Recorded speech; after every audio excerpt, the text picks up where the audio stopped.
Welcome to another edition of Life Outdoors. I'm your host, Chris Reckling. Thank you for joining us here on Life Outdoors. Life Outdoors is sponsored by Ocracoke Tourism Development Authority, Ocracoke miles from the mainstream. Okay, today we're talking about an amazing race, not just your ordinary race.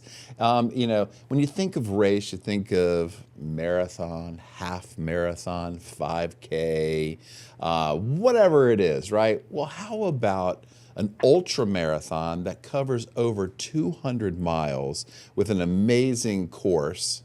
It is the Swammie Shuffle 200. And joining us today to talk about the Swammie Shuffle 200 is co-director James Huller. James, welcome to Life Outdoors. Good to have you.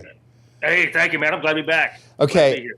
Swammie Shuffle 200, or shall we say 222. This is not your ordinary race. This is an amazing accomplishment for anybody who tackles this course, right? Absolutely. Absolutely. It'll challenge it.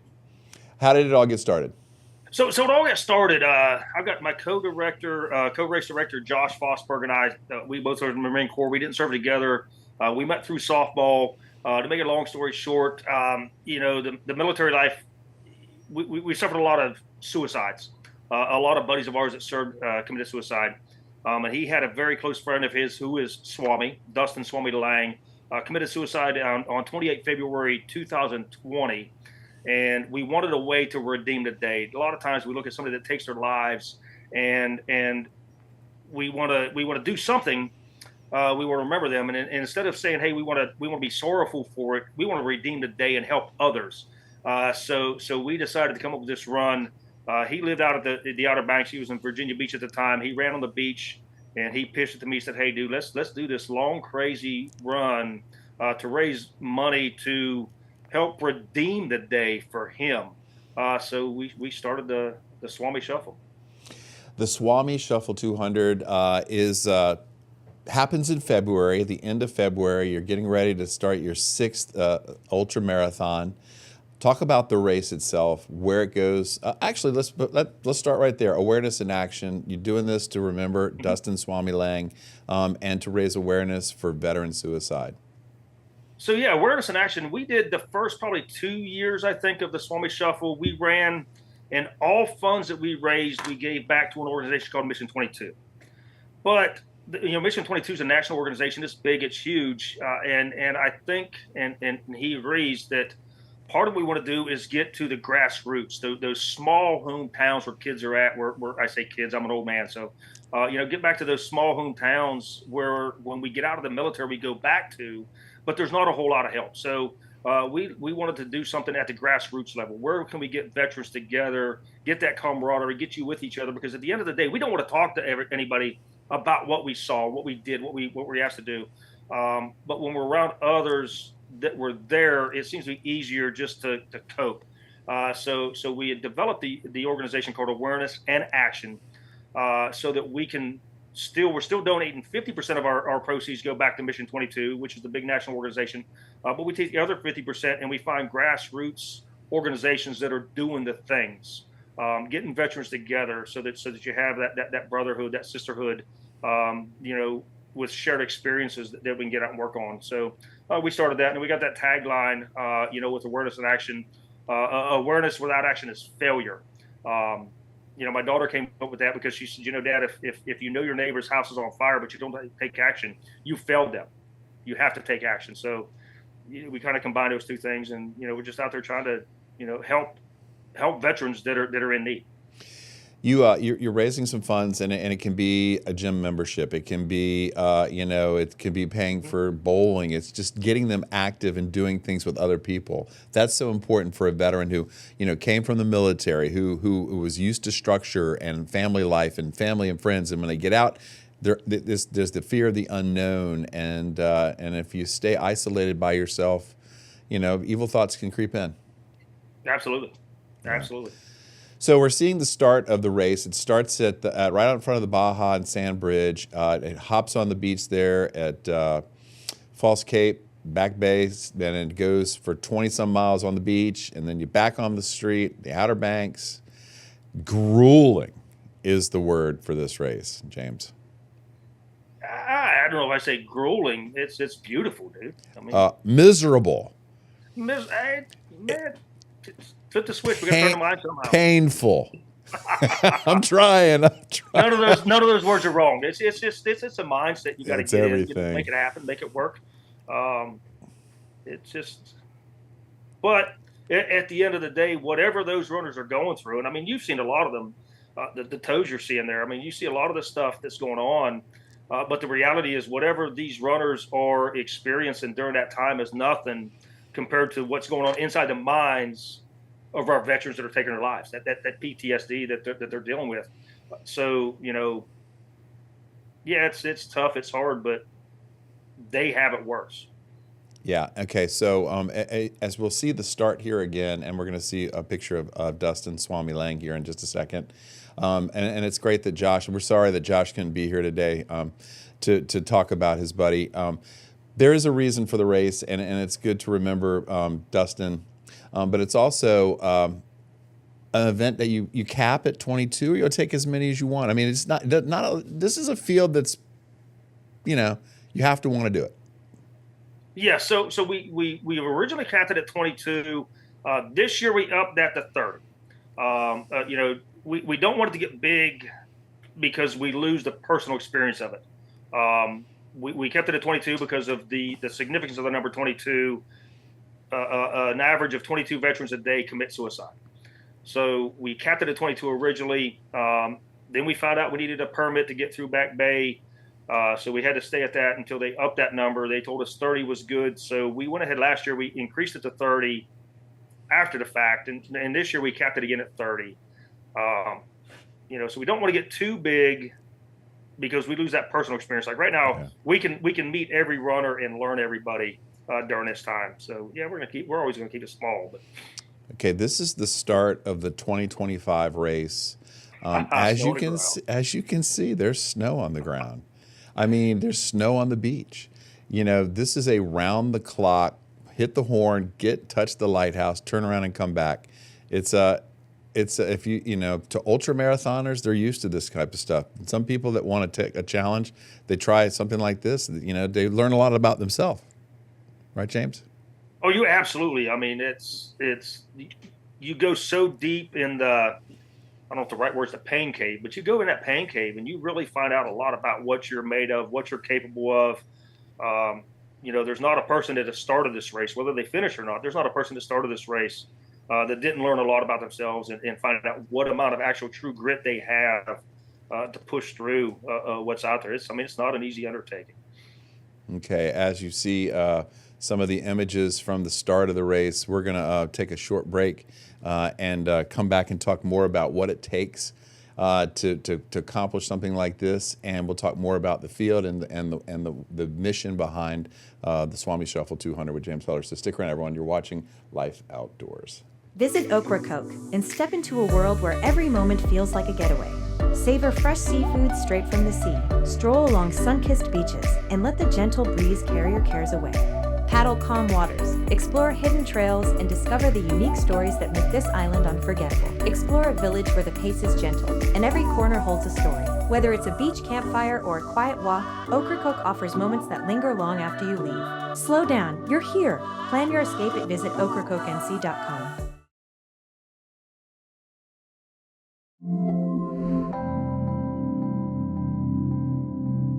Welcome back to Life Outdoors. I'm your host, Chris Reckling. Today we're talking about an ultramarathon that is special in nature with a great meaning behind it. It's not your everyday race. It is an amazing race called the Swammie Shuffle 200 from Sandbridge Beach, Virginia Beach to the Cape Hatteras Lighthouse and back. We're talking with co-race director James Heller.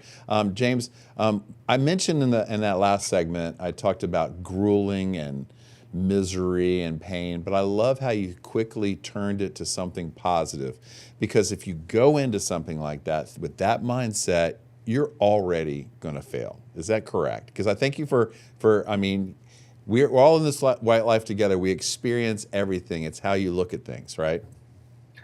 It absolutely is, man. And I've spent the past 5-6 years as a personal trainer, and when I talk to my clients a lot of times, I always hear that word, I can't. And I've been big my entire life about that positivity, because whether you believe you can or you believe you can't, you're right. And we're never going to accomplish anything big, never going to accomplish anything good if we don't believe in ourselves. So it is about flipping out. I use the term flip the switch a lot. Flip the switch, flip the switch. Let's stop saying I can't. And if you have to use that phrase, I can't, extend it, comma, yet. We've got to be positive, man. Positivity goes so far for us, and we as humans are capable of so much more than we ever give ourselves credit for. And that's what got me into this ultra running, to challenge myself to go these distances. Is where is my limit? Where is my limit? What can I accomplish? And there's going to be times when you're down, but you got to realize when you're down, when you're out, when you're beat, it could always be worse. And the thing is, if it can't be worse, then that's great, because it's only going to get better, Right. And I speak about that with the runner some too. But yeah, you're right, man. You got to turn it positive. Don't dwell on the negative, or life is going to stink. So it's interesting you say that, because I've gotten to a point in my life where I refuse to say the word old. I say older. Older. Yep, I'm with you, brother. Because everyone's getting older, and even Yep. a 2-year-old is getting older. And it doesn't matter what your age is. You're not old. You're just older. When it comes to a race like this, you say to yourself, if anybody's who's unfamiliar with this, you say, well, what type of person would tackle this challenge? Firsthand the type of people, and tell us about some of the people, and we'll see some of the people here. What are the average ages, and what is their backup and makeup? So I'm going to be looking up a little bit, because I got my notes up here behind the screen. That's all right. You do you. This year alone, my youngest runner this year coming in is 27 years old. The oldest is 72. When I go through that 27-year-old is the only person in their 20s. Most of them are 40s, 50s. I've got several 60s that are coming back this year. The type of person that wants to do this is that person looking for what are their limits. And the reality is, I don't think we can find our limits, but that person looking for the limits. Maybe some of them get out there because they're battling some internal demons. And when you go do something like this, especially a run like this, we call it unsupported. So I don't provide you support. We get the horn bone at the beginning, and I hand you a belt buckle when you complete it at the end. But everything in the middle is up to you. You figuring out how to get from point A to point B and back. So if you've got demons you're battling, you've got a lot of time, especially, as you know, out there, we got 20 some miles on the beach. There's nothing around you. So you really get to look at the world and look at yourself deeply, and come out the other end of that tunnel. It's, so who does it is somebody looking for something. And what that something is, we don't know usually, but. See, there you go. You know that guy very well. He's done it every year. That guy, right? Yeah, John Price. He's the second oldest runner out there. John's an amazing. He's a turtle. He just doesn't stop. He doesn't, and he's completed it 3 times. He'll be back this year. Wow. Looking for his 4th finish. So, you mentioned, what was the tagline? It'll come to me here in a second. As far as you mentioned the beach. You start on the beach for 20 some miles, but don't forget you end on the beach too. That's the part I try to leave out for most people, but yeah.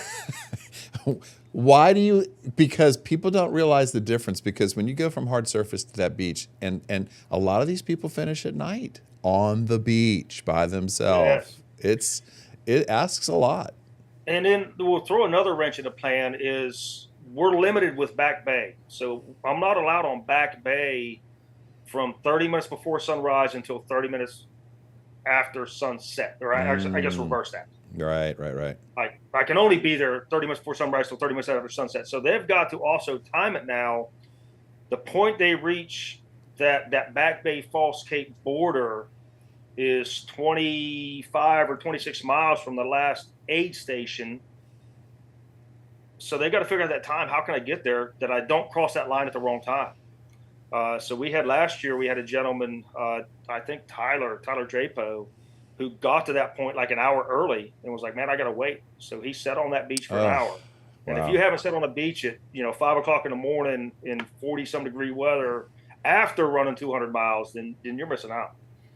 Yeah. All right. Let's talk about the conditions. I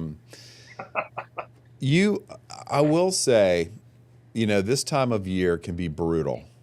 But you guys have really been fortunate to have decent weather. But you've also had snow, wind, rain, freezing temperatures, sun. You've had it all. But overall, I think you've been pretty lucky, or not. Go ahead. Yeah. I think for the most part, it hasn't been what I call horrible. Last year we showed up, we had snow, but the snowstorm was already gone. The weather wasn't horrible. I mean, it was reasonable. It was mid 40s with snow on the ground. It's going to melt. It's fine. And then the rest of the week wasn't bad. I think it was the year before, maybe 2 years ago. This is video from 2024, by the way. Go ahead. We had mid 30s with rain one year, and I told Josh that day, I said, dude, if I was running this, I would go back to the house. I'm done. Yeah. I'd start late. I'd have waited a day or two, but it was 35, 36 degrees and raining, which was absolutely miserable. The very first year, we did a split start. So we started on Saturday and Sunday, which was a mistake we'll never do again. But it poured rain for like the first 2 days. But all in all, for being out here on the coast, the weather hasn't been horrible for us. But it's looking like it's going to be interesting this weekend. Right now, from what I'm seeing, is 30s, possible snow Saturday night, I think, or Sunday night. Yeah, there's definitely some weather coming in. So, I mean, it'll be good. I mean, you see the waves blowing there. It's a little bit windy out there on the beach. It's always windy on the beach, but yeah. All right, so this is an amazing ultra marathon.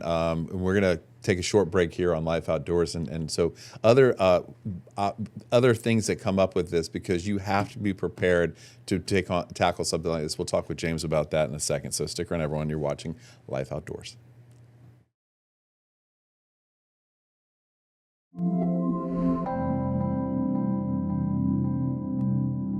Welcome back to Life Outdoors. We're with James Huller. He is the co-director of the Swammie Shuffle 200. James, we've basically told everybody about the race, and we've mentioned a few people. Everyone has their own strategy. Everyone has their own game plan. Everybody tackles the course differently. Each year, it seems like somebody sets a new record. Last year, you had somebody finish the course. Okay, keep in mind, people, this is a 222-mile race, Cape Hatteras back, Lighthouse and back from Sandbridge. Talk about last year's winner and what the time was for that, because it was pretty amazing. So yeah, last year we had a gentleman. He's a retired sailor, United States Navy, Thomas DeStefano. And he did the 200-mile, we call it 200, but it's 222 is probably the more accurate number, in 53 hours and 1 minute. He took off. How is that? That's a little over 2 days. A little over 2 days, yeah. We went out. Down and back. When everybody takes off, we'll wait a few minutes and we take off, because we have to drive the whole way out to the mainland and come back around to try to meet them on the beach. He was already off the beach, which is, I think, the first time we've ever seen that. He was off the beach. He made it to Oregon Inlet. He took a nap that night. The number 2 guy passed him, and we found him somewhere around 70 miles that evening. But he's a self-proclaimed "I blew up" dude. I ran too hard, too fast, too long. But Thomas took off, man. He did that. And the second day, we were driving and we saw 2 runners coming at us, and we're like, dude, there's no way there's 2 runners together. Like, this is wrong. Like, one guy's way ahead, the other guy's behind. It was Thomas was coming back. He was outrunning his pacer. He had a guy come out to run with him. Wow. And his friend who was running with him could not keep up with him. Wow. He smoked it. He unfortunately, he injured himself this year. He was on pace to break that record this year, but he got injured, so he's out. So what's at stake for these competitors? I mean, what do they get? You said a belt buckle and a pat on the back. That's it. Belt buckle and a hug. The traditional award for 100-mile races is a belt buckle. So we have a local veteran-owned woodworking company here that donates wooden belt buckles for them, and that's awesome. So they complete the race, they get a belt buckle. Whether first place or last place, whichever it is, you get the same thing. You have 7 days to complete the course, correct? 6 days now. 6 days? Okay. We close it Friday night at 8. Okay. And also, we just saw somebody taping up their toes. What are these runners going through, and what kicks them off the course? Obviously, if blisters on the feet can be really difficult to deal with, what other issues are they dealing with as these ultra marathoners? Yeah, so a lot of things that'll throw you off the course. Obviously, blisters. Blisters always a big one. Chafing. A lot of these folks I have found can honestly withstand the pain of the blisters, so they'll push through the pain of that. Sometimes the mental anguish, just can I take more steps? How much further can I go? Of course, it's the off season for y'all out there, so sometimes it comes down to nutrition. Can I get the calories that I need? Because they'll research something on their amazing Google phones, and then they show up at this place that they thought was open, but it's not. So nutrition is a big piece of it. I mean, because you're burning on average, in the neighborhood of 300 some calories an hour. Wow. The body doesn't like to make that many calories or digest and make available that. So it comes down to that piece of it as well.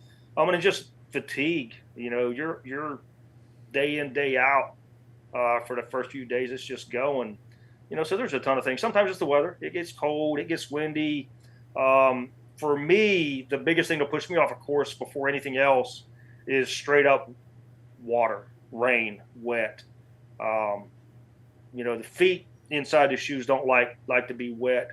That's usually the biggest thing for me is if my feet start getting soaked, and then the winds will pick up. It kind of gets miserable. But. Okay, there are stories of people sleeping in rest areas, behind dumpsters, getting a little bit of shut-eye wherever they can. You're on your own. You have to figure it out for yourself. Yep.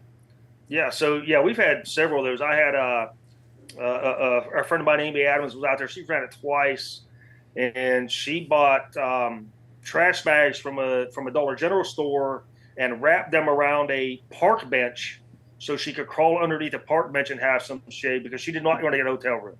I've had folks they're sleeping in the campgrounds, KOA campgrounds down there. They'll go in a campground into the bathroom, close the door and turn on the hand heaters, so they get a little bit of heat, and they'll curl up in a corner in a ball. Some of them will go to post offices, because post office doors are normally open. And the great thing about post offices, they're open and they also have power, so they can plug their phones in to charge their phones, keep their phones charging. But they're just, some people get hotels, and other ones will just, wherever I am, whatever I got, let's go. There are other ultra marathons around the country and around the world. How does this one stack up to the others, and what have you heard about your ultra marathon and how it fits in? Man, I don't know, man. Anything honestly, at all? I mean, the competitors, do they talk? I mean, what do you know? We've got some that have done a lot of them. They love it. They love the Outer Banks. And that's a big draw for some of these folks, is being out in that area. I mean, it's so gorgeous out there. It's beautiful. I have a lady that lives there locally, and I keep trying to get into the run. She's an amazing runner, and is currently doing an across the nation run. She's doing a portion of it. She's not doing a whole nation for multiple sclerosis. And I keep trying to get her out, and she's like, dude, I live on the Outer Banks. I know what the weather is in February. I'm not doing it until I know the weather's going to be good. I was like, okay, I got you. I understand it. But that's part of the allure for some of it. I mean, how it stacks up, I don't know. I love it.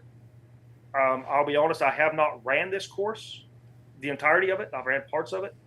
But, it's, people talk about mountain races out west, and then they come back and run these flats, and I'll tell you, flat running for long distance is tough. When you're going up and down hill, you're using different muscles. Yeah. But you come out here in the flats, dude, it's brutal. Well, the mission certainly is right. You're doing it for Mission 22. Actually, that was part of it, and awareness in action, and for veteran suicide, and you're doing it for all the right reasons. And anybody who tackles this, hats off to them, because it's not your ordinary challenge. So we're a little bit out of time right now, but until the next time, James, thank you for joining us here on Life Outdoors. Please tell Josh we said hello, and keep up the good work with the Swammie Shuffle 200. Absolutely. I appreciate it, man. Thanks for this opportunity. Okay, if anybody wants to find out more, where do they need to go and what do they need to know? So I'll shoot you a link with our. No, just tell us. Tell us right now. Awareness and Action on Facebook. It's the letter N, not the word N. Awareness and Action on Facebook. And it has links on there for all the what we're doing, what we got going on. It'll take you to our website and the donation pages. All right, James. Thank you so much for joining us here on Life Outdoors. And once again, thank you for joining us on Life Outdoors. Don't forget, Life Outdoors is sponsored by Ocracoke Tourism Development Authority. Ocracoke, miles from the mainstream, almost on the race course, but a little bit further. Always worth the extra drive. We'll see you next time right here on Life Outdoors.